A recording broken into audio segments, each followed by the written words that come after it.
Thanks, Nancy. 911.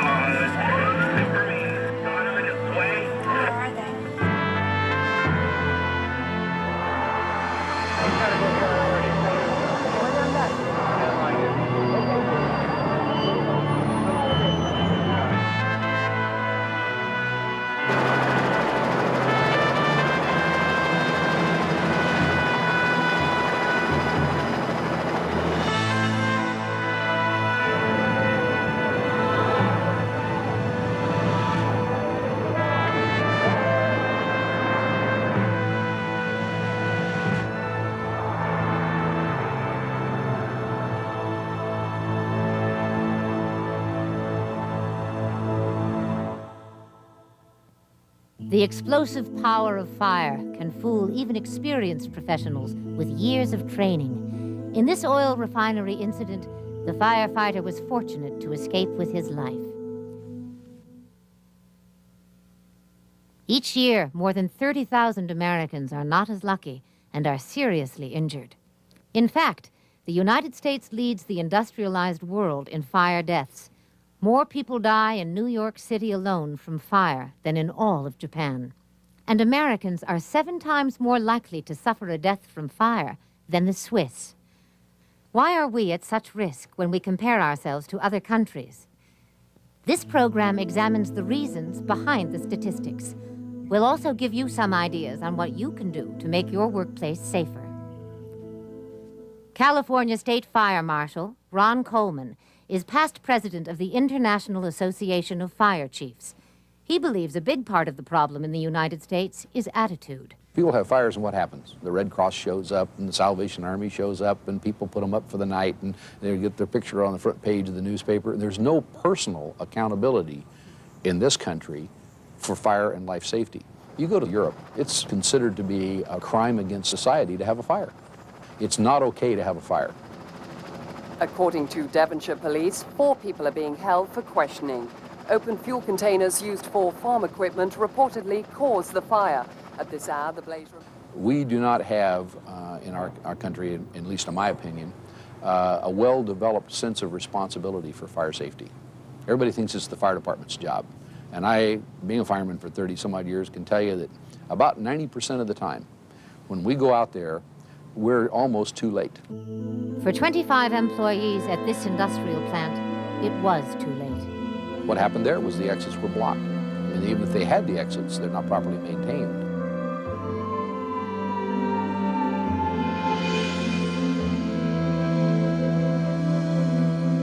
It is one of the worst tragedies in our state's history, and at this point, I've not been briefed as to whether they know what the cause of it is. I'll try to find out. What was the situation like in there? I mean, just a pack of sardines back there in a can. Everybody trying to get out, knocking on the wall and stuff. Just very black, very teetotal darkness, the blackest darkness I've ever seen. A lot of crying, screaming, a lot of people getting knocked down. I just knew I was gonna die.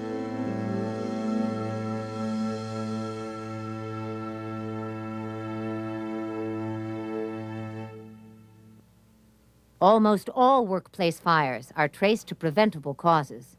Defective electrical equipment and wiring account for 39% of all fires. Arson is the second leading cause at 21%. And smoking or open flames is the cause in 14% of workplace fires. These are the 3 primary causes we'll examine in this program. But fire experts point to an often overlooked factor that may be even more important. I've gone on thousands of fires. I don't even know how many I've gone on. And I would say that a fire in a well-kept place of business and a fire in a well-kept residence is a rarity. But I've gone on thousands of them where you had to practically fight your way through the garbage to get to the fire. The best fire prevention officer in the world, in my opinion, is a good housekeeper. Because a good housekeeper doesn't allow conditions to exist that are going to result in a fire. But safety officers say convincing busy employees can be a challenge. They seem to feel that very often I'm taking them away from their real mission. Their real mission is productivity. They have a job that they have to get done. And they're telling me, I don't have time. Why do I need to spend my time on this? And so I tell them that it's an important piece of work. Fire inspectors like Captain Charlie Johnson agree. Good housekeeping is the starting point. His inspections always begin in the same spot. Storage closets, my favorite place. Storage closets often start out as electrical utility closets, then get filled with materials that block the electrical panels. That's dangerous because we can't access it. And if it's dark, it's smoky, we're trying to find it. And if we haven't been in that building to inspect it recently, we won't know where it is. And if there's stuff in front of it or around it, then if your panel fails, you're going to start a fire right there. You've put a fire load right by the source. There are other dangers that contribute to the high rate of electrical fires. Overloaded outlets, frayed cords and defective plugs, extension cords used as a permanent rather than a temporary source of electricity, and defective circuit breakers with makeshift repairs. People tape the actual circuit breaker in the on position. Well, when they do this, as soon as that circuit's overloaded, let's say you're working a particular machine, it's not going to reset when it shorts. If you're the short, you have all the electricity going through you, normally the circuit breaker would throw. In this case, it wouldn't. So you would just continue receiving an electrical shock and further your injuries. And of course, as you can see, they've got a number of pieces of electrical equipment, the computer and the screen and all this. Captain Charlie Johnson suggests giving the responsibility to one person in your organization to regularly inspect for electrical hazards. None of the cords appear to be frayed, which is real good. But organizations who are not cautious are gambling with safety. They better be prepared, because it's probably going to happen sooner or later. I didn't do nothing. 415 in progress at 682 West Lincoln. Suspect may be armed. My brother owns this car. If you take all of the crime committed in the United States and you add up all of the money lost in a full year, every single dollar lost in every form of crime, the total will still not equal the country's most expensive crime. The toll in the Southern California arson fires of 1993 left the nation stunned.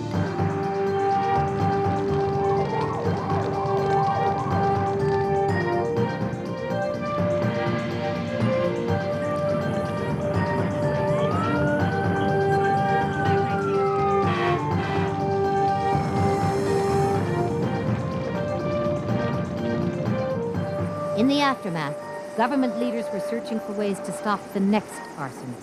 Ms. President, let me indicate that I just happened to be watching CNN last night, and I heard the governor of California talking about increasing crimes for arson. And we'll hear later from the senator from California the millions and millions of dollars of damage done, and they still haven't found the person or persons who may be responsible. Only 2% of suspected arsonists ever serve time in jail. Because it's so hard to catch the arsonist, the best way to prevent arson fires is by knowing what to look for. Go outside yourself and say, okay, I want to burn this building down. What's the best way to do it? And then go through 2 or 3 scenarios like you're an arsonist. And then try to see it from their point of view, and then do everything you can to neutralize all those possibilities that the arsonist would use.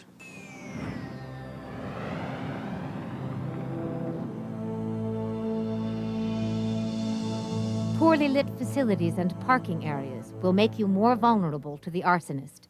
Yeah, that's very true. We've installed some additional lighting at the office. We have a parking lot that's kind of dark in the back. We put in some sensor lights and things like that. I tell my clients if that's possible, if it's not too expensive, to go ahead and consider those kind of things.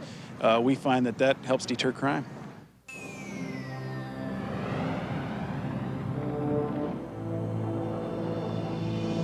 A landscape tree becomes a deadly torch in the hands of an arsonist, enabling fires to eventually engulf buildings miles from the original site. And the reason for that is because arson-caused fires are resulting in fires in the urban-wildland interface, and we don't destroy 1 or 2 houses at a time. We're now destroying 200 or 300 houses at a time. And cut completely through the branch, there's a chance that as the... Good maintenance can help make a landscape more fire-resistant. Removing tree limbs that extend under roof lines and over structures. Cleaning away dead wood and branches that can add fuel to a fire. For new landscapes, you can incorporate plants with lower resin content that are less flammable.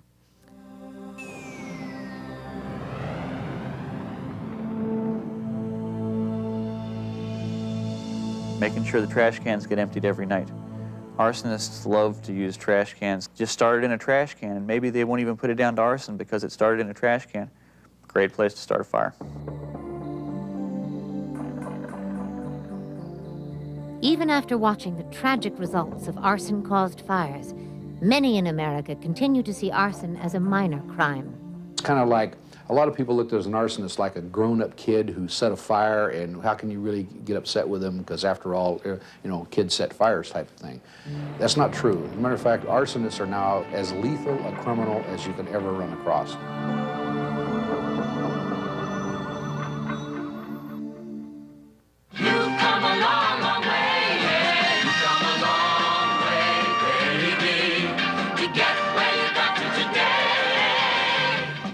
This is the Slim cigarette made just for women. New Virginia Slims, with rich Virginia flavor you'll like. Slimmer than the fat cigarettes men smoke. New Virginia Slims. You got your own cigarette now, baby. You come a long, long way. America has come a long way. When this 1968 commercial was playing, almost half the population was smoking. By 1994, that figure had dropped to less than 1 in 4. 24%. Still, smoking and open flames remain the third leading cause of workplace fires. I have never actually seen a fire physically started by somebody holding a cigarette in their hand. It's when the cigarette is disposed of that we have the problem. If you're going to smoke, there's got to be a way of disposing of it safely, and flipping it in the trash can or flipping it out the window. That's not safe disposal. There are an estimated 2,300 deaths in the United States every year from cigarettes carelessly discarded. At the California Bureau of Home Furnishings, they're testing ways to reduce the number of deaths and injuries. After placing a normal cigarette on this chair, the cushion bursts into flames and continues to spread quickly. The Bureau says that a fire-safe cigarette, one that stops burning within 2 minutes if not smoked, would clearly save lives. But even though cigarettes can be made safer, carelessness is still a major cause of smoking-related fires. If your organization permits smoking, set aside designated areas away from non-smokers and flammable materials. For both health and safety reasons, the number of smoke-free workplaces in the United States continues to increase.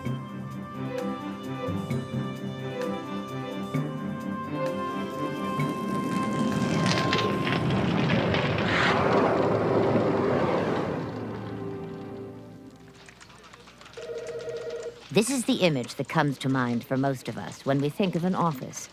But 40 million Americans work in an office that's quite different.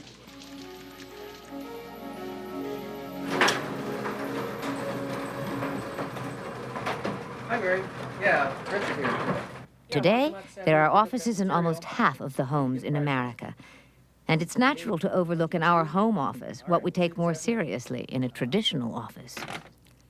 What I'm looking for, Bill, is a heater for a small office that I have at the house here, and I was looking at these two tiles. Portable space heaters are an example. If you're going to use a portable heater, it's real important that it be in an area where it's stable. It can't be knocked over. It can't have a cord jerk and pull the thing over on its side. It can't be stored near combustible material. If you've got small children, you got to make sure that they're protected against having access to it. I'm wondering about which of these two might be the best. The issue is not which one's better than the other. The issue is the practice of using them. The one thing you can't test for a heater is how people are really going to use it. Firefighters caution against misusing another home office tool. Get rid of the extension cords. Extension cords are temporary wiring that is done at the time of use. It's not there for wiring all the time, because they will heat up and they will start fires. Removing the fire dangers in your home office, then knowing how you'll escape if there is a fire, will give you the advantage you may need in an emergency. About 99% of the population thinks it's never going to happen to them. In the state of California, for example, we average about 2.2 million alarms per year. Of that, about 10 to 12% are fires. And of that 10 to 12%, that's 300,000 people a year who lost the gamble.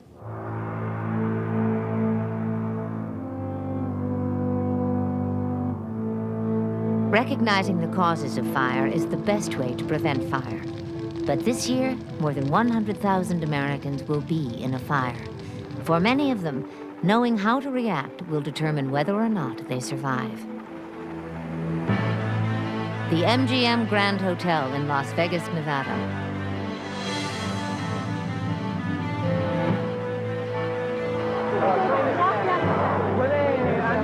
He's got to go priority.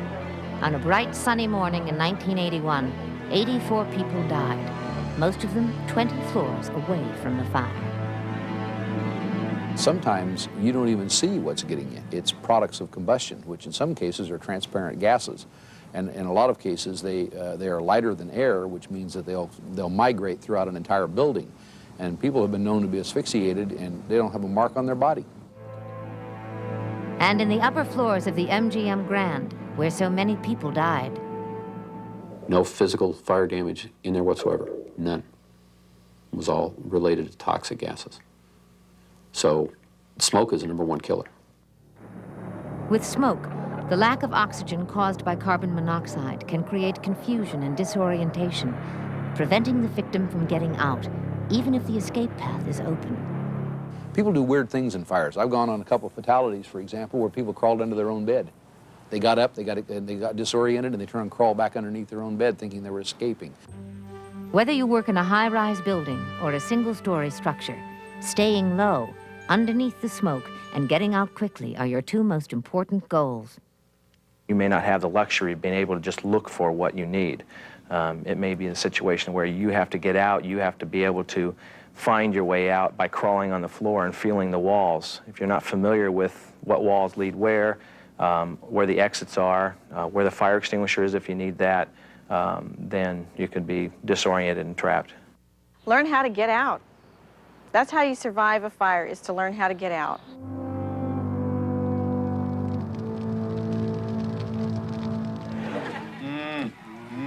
Yeah, yeah.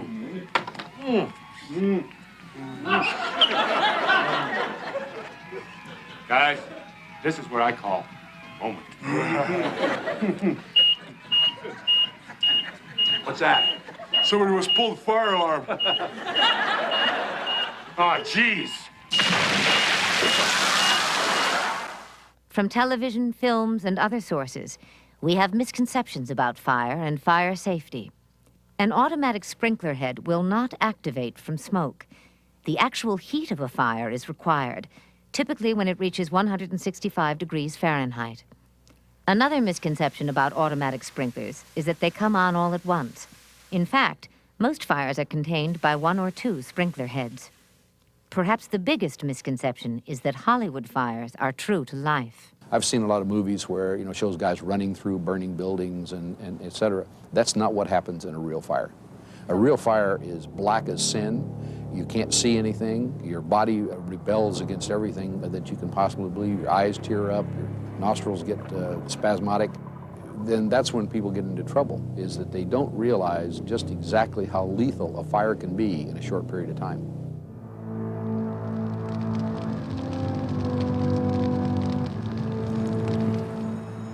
That's right. Correct. Very good. Involving everyone in an ongoing training program will give your organization the skills needed to escape in a fire emergency. Come in. Hands-on training is the best way to learn how to operate a fire extinguisher. Nope, not quite. There you go. You got it. Lord! Where to position fire extinguishers is also important. This is a large 20-pound dry chemical extinguisher with a discharge time of 25 seconds. The type of fire extinguisher you'll need depends on where you work. Cartridge type extinguisher. It's not pressurized like this. Okay, the one thing that you don't want to do is get too close to the fire, okay? And this is what can happen. See how it spreads? And what happens? Safety equipment suppliers or the fire department in your area can provide training. So you don't want to do that.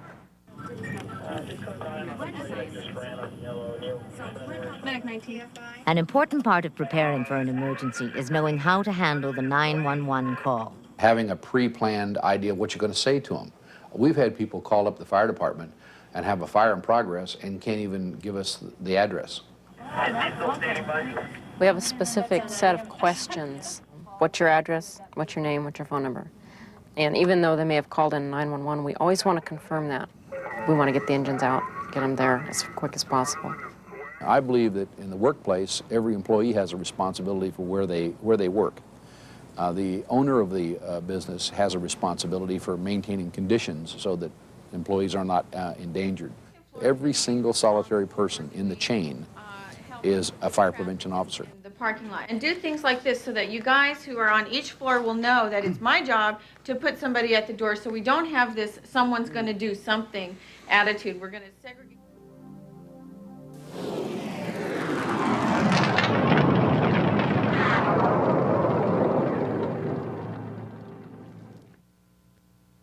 Good pre-fire planning anticipates the needs of employees, customers, or visitors who have disabilities. The primary concern is to locate and evaluate emergency exits. The atmosphere on the inside of a burning building is extremely, extremely hostile. There has to be a very specific plan for someone to be evacuated. You can't use elevators, for example, in high-rises. And how do you get a wheelchair down a stairwell? And elevators are a customary way that most people get into a high-rise building, but it's not the way you get out of them when you have a fire. Creating a team spirit. Buddy systems can be developed for different aspects of emergency responses. Not everyone is willing to pick someone up and carry them out if the wheelchair can't make it through the rubble of a burning building. And I think talking about that beforehand would be helpful. I think people with mobility impairments typically know of the struggle that moving from one location to another brings. So you throw in another circumstance of panic and smoke or fire, you better be toward the front of the pack that's running out the building.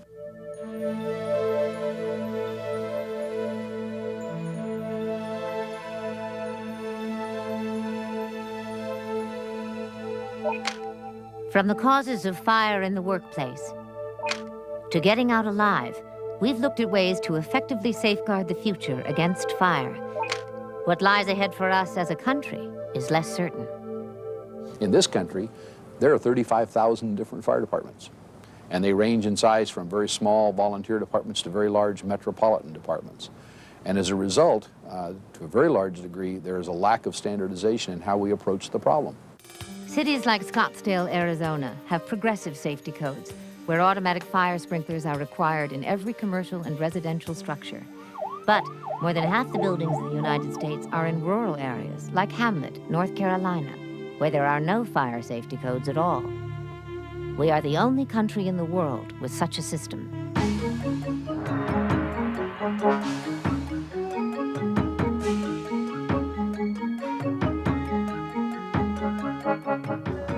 This annual parade in Tokyo, Japan, illustrates their country's support for fire safety activities. In the U.S., only 16 states require fire safety education in public schools, a figure that remains unchanged since 1970. At the heart of the issue is our collective attitude toward fire. Americans treat it more as a natural disaster than as a preventable danger. We have a term for that in the fire service. It's called the catastrophic theory of reform. And what it boils down to is that most major advances in laws relating to fire and life safety have occurred after something has happened. Very seldom have we ever gotten ahead of it. Still, there are signs of hope.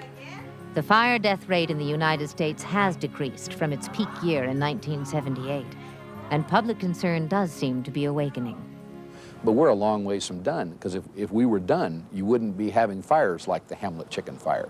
You wouldn't be having fires like the First Interstate Bank building.